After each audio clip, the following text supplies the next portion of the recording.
모든 인생들은 태어나면서 선생님을 만납니다. 이 선생님은 다름 아닌 인생의 길을 안내해 주는 선생님인데요. 바로 부모라는 선생님입니다. 사랑이 많으신 하나님은 갓 태어난 생명이 결단코 홀로 살아갈 수 없는 존재임을 아시고 부모라는 선생님을 통해서 이 세상이 어떠한지, 이러한 세상에서 어떻게 살아가야 하는지를 끊임없이 배우게 하십니다. 갓 태어난 생명은 부모가 어떤 존재인지도 알지 못한 채 그들의 양육을 받습니다.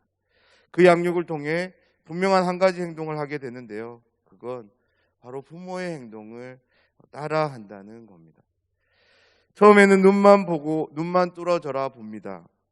그러다가 입도 보고 어느샌가 부모의 말을 따라하고 부모의 행동을 따라하기를 시작합니다. 그런데 가만히 생각해 보면 갓난아이가 부모를 따라하는 것은 단순한 재미 때문만은 아닐 겁니다. 본능적으로 부모의 말과 행동을 통해 자신이 양육받고 있음을 그 영혼은 알고 있는 것입니다. 또한 부모를 모방하는 행동을 통해 그들은 이 세상을 익혀가는 동시에 이 세상에서 자신이 어떻게 살아야 하는지를 배웁니다. 사랑하는 여러분, 우리는 다 그렇게 자랐습니다. 어느 누구도 자신 홀로 이 세상을 시작했고 지금까지 오신 분은 안 계실 겁니다.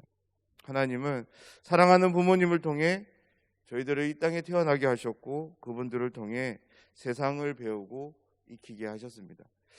우리가 자라나는 동안 우리 곁에는 정말로 무수히 많은 부모님의 그런 가르침, 특별히 말이 함께 했습니다. 이제는 우리가 부모가 되어 그 가르침으로 우리의 자녀들과 함께 하고 있는데요. 하나님이 우리에게 제일 처음 허락하셨던 선생님이신 부모님, 그 선생님이 저와 여러분이 되었습니다. 그렇다면 우리는 우리 자녀들에게 어떤 말을 해 주어야 될까요?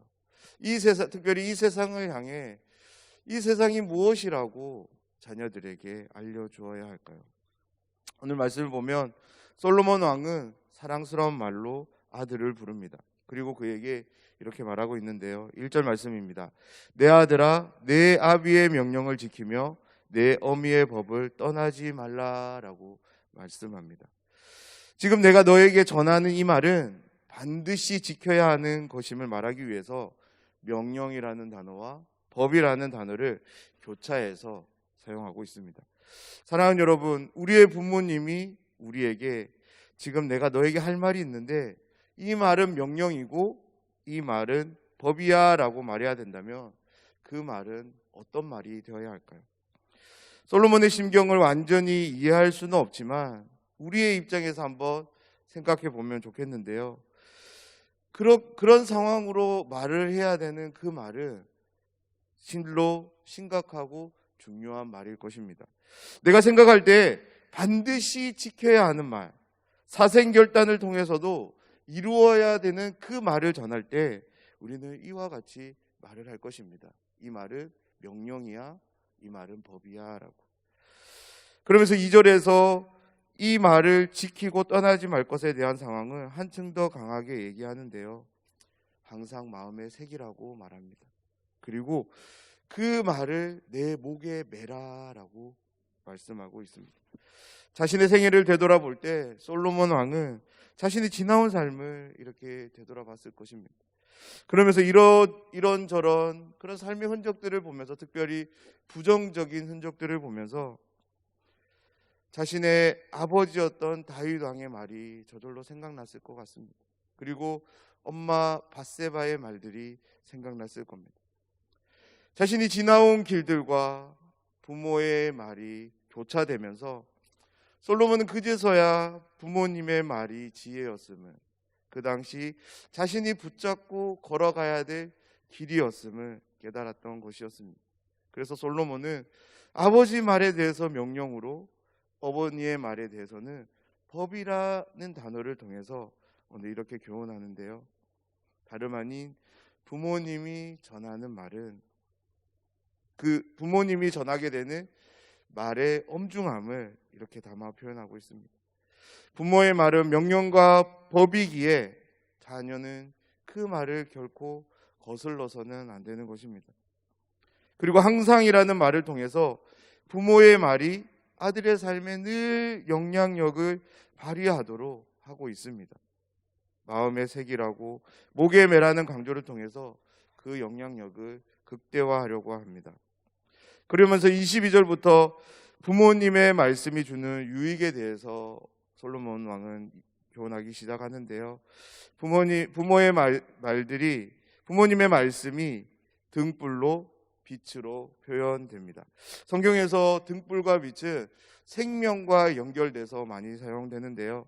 오늘 잠언 말씀에서도 다음에 보면 생명의 길이라는 단어가 나옵니다. 이 생명과 이제 평행을 이루는 말로 사용되고 있습니다. 그리고 솔로몬은 구체적인 두 가지 상황을 들어서 왜 부모의 말을 마음에 새겨야 되는지, 그리고 목에 매야 되는지를 교훈해 가기 시작합니다. 그 첫 번째는 음녀로부터 이것이 너를 지켜줄 것이기 때문이라고 교훈하고 있습니다. 이 교훈은 경고로 시작하는데요. 마음에 그의 아름다움을 탐하지 말라고 하고요. 그 눈꺼풀에 홀리지 말 것을 경고하고 있습니다. 마음으로 탐하고 눈꺼풀에 홀리게 될 경우 솔로몬은 다음과 같은 상황으로 이어질 것을 이야기하는데요. 26절 말씀입니다. 음녀로 말미암아 사람이 한 조각 떡만 남게 됨이며 음란한 여인은 귀한 생명을 사냥함이니라. 26절에 나오는 음란한 여인은 문자적으로 다른 누군가의 아내를 의미합니다. 다시 말해서 음녀든 다른 누군가의 아내든 그를 탐해서는 안 된다고 교훈하고 있습니다. 이처럼 합법적 결혼관계를 벗어나 음녀나 다른 남자의 아내를 탐하게 될 때 모든 것을 잃게 될 것이니 결코 그렇게 하지 말라라고 강력하게 경고하고 있는 말씀입니다. 솔로몬의 경고는 이것으로 끝나지 않는데요. 그것이 얼마나 위험한지를 27절부터 28절 말씀으로 교훈합니다. 사람이 불을 품에 품고서야 어찌 그의 옷이 타지 아니하겠으며 사람이 숯불을 밟고서야 어찌 그의 발이 되지 아니하겠느냐. 아멘. 사랑하는 여러분, 장성한 사람이라면 불의 뜨거움을 모를 사람은 없을 것입니다. 불의 위험을 모를 수 없습니다. 하나님이 허락하신 결혼이라고 하는 이 굴레를 벗어난 욕망은 불을 품는 것과 같이, 숯불을 밟는 것과 같이 어리석은 행동임을 잊지 말라라고 경고하고 있습니다. 그러면서 29절에서 결론을 내리는데요. 벌을 면하지 못할 것이라고 소개하면서 마무리합니다. 그러니 부모의 말을 항상 마음에 새기고 이 말에 인도함을 받으라고 권면하고 있습니다. 두 번째 교훈은 재밌게도 비유를 들어 설명하는데요. 솔로몬은 다른 누군가를 탐하는 문제를 도둑질에 비유해서 교훈합니다. 그러면서 32절에서 이렇게 결론을 내립니다. 여인과 간음하는 자는 무지한 자라고. 왜냐하면 이것을 행하는 자는 자기 영혼이 망하게 되기 때문이라고 말씀하고 있습니다. 여기서 무지한 자는 단순히 무언가를 잘 모르고 이해력이 부족한 사람을 의미하는 것이 아니고요. 마음의 판단력, 의지, 정신, 인격으로 표현되는 모든 그 자아가 총체적으로 고장난 상태, 결핍된 상태를 의미하는 것입니다. 다시 말해서 성경에서 무지한 사람이라는 표현은요, 사람에 있어서 가장 강도 높은 비난입니다. 결코 그런 사람이 되지 말 것을 성경은 우리에게 권면합니다. 가늠한 사람이 마주하게 될 상황에 대해서 솔로몬은 33절에서 수치를 씻을 길이 없다라고 이야기하고요. 34절에서는 분노한 남편의 행동에 대해서 이야기를 합니다. 여기서 우리가 남자라는 단어가 이제 히브리어로는 우리가 잘 알고 있는 아담이라는 말로 기록되는데요. 오늘 본문에서는 가베르라는 특별한 단어를 사용합니다. 이 단어는 성경 안에서 강한 용사라는 의미인데요. 그 분노한 남편의 모습을 강한 용사로 묘사하고 있는 거죠. 강한 용사가 원수 갚는 날에 어떤 모습으로 나타나겠습니까? 그 앞에는 자비가 없습니다. 물론 용서할 마음도 없고요. 보상도 받지 않을 것이고 선물을 줄지라도 그 용사의 화를 풀 수 없을 것입니다. 강한 용사 앞에 선 가늠한 사람, 그 사람에게는 어떤 피할 길도 주어지지 않을 것을 이 가베르라는 단어를 통해서 솔로몬은 교훈합니다. 오늘 본문의 말씀이 우리의 상황과 너무 차이가 있어 보이기에 말씀을 묵상하고 적용하는 것이 쉽지 않은 것 같습니다. 오늘 본문에 나오는 악한 여인 음녀 그리고 음란한 여인을 하나님의 말씀을 반대하는 이 세상 그리고 세상의 가치로 생각해서 오늘 본문을 묵상해 보셔도 좋을 것 같습니다. 사랑하는 여러분, 우리가 살아가고 있는 이 세상은 어떤 세상인가요? 이 세상이 제공하는 많은 다양한 편의들로 인해 더할 나위 없이 안락함을 누리고 있는, 이것이 정말로 천국 같아 보이는 그런 세상이라고 생각하신가요? 하지만 이 세상을 하나님의 말씀에 빗대어 한번 관찰해 보시기를 부탁드립니다. 어느 것 하나 하나님의 말씀을 인정하는 것이 없음을 우리는 금방 깨닫게 될 거예요. 그런 맥락에서 우리에게 주어지는 이 모든 안락함은 어쩌면 우리가 추구해야 되는 것보다는 우리가 분별하고 선별해서 잘 이용해야 되는 것들임을 우리는 잊지 말아야 될 것입니다. 왜냐하면 이 세상이 주는 가치들은 하나님의 말씀을 반대하기 때문입니다.